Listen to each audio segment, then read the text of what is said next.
Hello there YouTube, Michael Powers here. Now as promised at the end of my Transformers 2 review, I'm going to be doing my final movie of uploading loads of videos.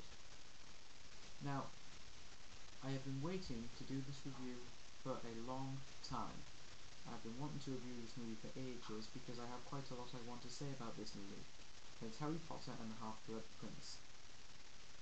Now, this review is going to be two parts, and because again there was quite a lot I want to say about it.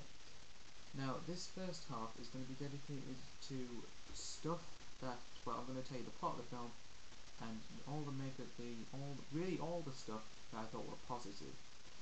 The second part will be stuff that is negative, but with a little hint of positive at the end, and my overall opinion. So, Harry Potter Half-Blood Prince review, part 1, here we go. Now, there's a lot of speculation about this movie coming out, because it was originally meant to be released in 21st of November 2008, but due to Warner Brothers wanting to make more money, which I think was a bit of a stupid move, but I can see why they did it. I didn't mind hearing. They postponed it until 17th, then 15th of July 2009. Of course, this was met by a negative reaction from Harry Potter fans around the globe, and I can see why. You wait, 1.5 years is long a wait enough as it is, but another 8 months, that's torturous for some people. For me, luckily, it didn't bother me too much. Was disappointed, but, you know, you get on with it, and it means the gap between this movie and the next one shorter, which I suppose is a positive, you know? Anyway, let's get into the review. Now, the plot of the movie is this.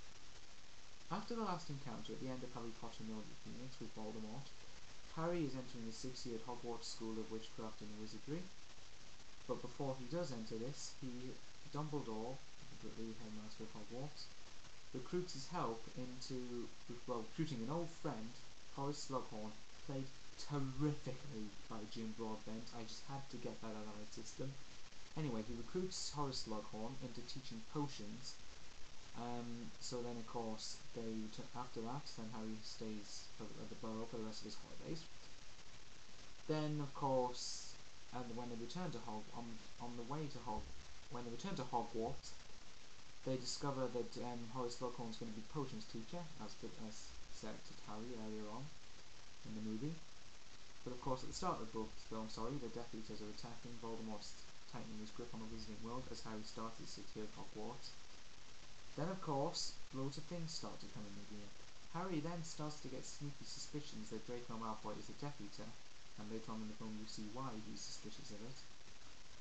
And then he later learns that Dumbledore didn't just recruit Slughorn to teach potions, he recruited him what he believes holds a key memory eventually leading to the downfall of Lord Voldemort, hopefully. Then, of course, there's loads of emotions going on, and Harry, Ron, Hermione and the gang, they start to find love interests and fall in love with them, and fall out of love, so to speak.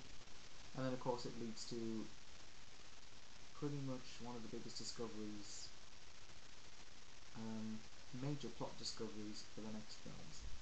So that's it's quite a long plot of the movie. I know it's a bit of a longer plot synopsis than what I usually do, but I've been thinking about doing this review for ages, so let's get into this. Now, I was very 50-50 on this movie, on things I did and didn't like about it, and I saw this a few weeks back. I saw it about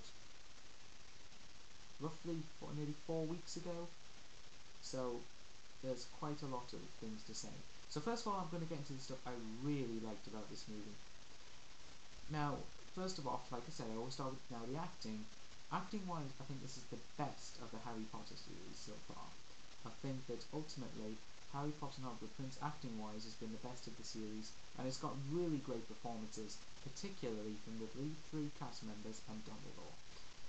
So first of all, Daniel Radcliffe as Harry Potter. He does a terrific job as usual, and this time you get to see Harry having some lighter moments, which is nice to see, and you see him doing a bit of comedy. That's not a spoiler. I had to do that. So you see him with some lighter moments and everything, which is great to see, and he's very funny in this movie, I have to admit. He is very, very funny. Particularly some of the relationships and romance issues, you know, and speaking to his friends and everything. Rupert Grint as Ron Weasley, again, is terrific. He does a really funny job of things. you know, I mean, you never question. I haven't questioned him throughout the previous movies. He's been really great to see, and you know, again, he's like the heart and soul of the three in some ways, because he's like the light-heartedness of it. He's the funniest of the three, so to speak, of Harry, Ron, and Hermione. And Rupert Grint does an excellent job of portraying that onto the screen. He really does. I've never been so impressed by his performance, and this time he finds a love interest in the movie, which I thought was really funny to watch. And then there's Emma Watson as Hermione Granger, whom you've seen a more emotional side of her, I have to say. But again, like Harry, not to the extent for Harry and Ron, but she does have her own moments in this movie as well. She sees incredibly hilarious moments. So, you know, that was great to see as well. Now, since Prisoner of Azkaban, there's been a lot of speculation and criticism about Michael Gambon's portrayal as Albus Dumbledore. Now, I have to say I did have a problem with it in this movie. I think this is the best that I've seen Michael Gambon do with Dumbledore. You know, he was very, very well done in this movie. You know, he's nowhere near as good as Richard Harris was. Rest in peace, Richard Harris. He was not great to the extent that Richard Harris was as Dumbledore, but he does a decent job, and he certainly redeemed himself in this movie. Not to say I didn't like him in 3, 4, and 5, but he's more like Richard Harris as Dumbledore in this movie, so kudos to Michael Gambon for that.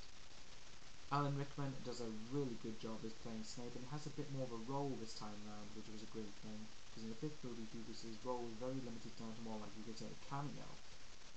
But overall, Alan Rickman was a terrific job as Snape, and there's a lot, and particularly his character gets really developed throughout this film, and you see at the end, not various emotions, but you know, little emotions here and there for his character, which was great to see, as it is good from the book.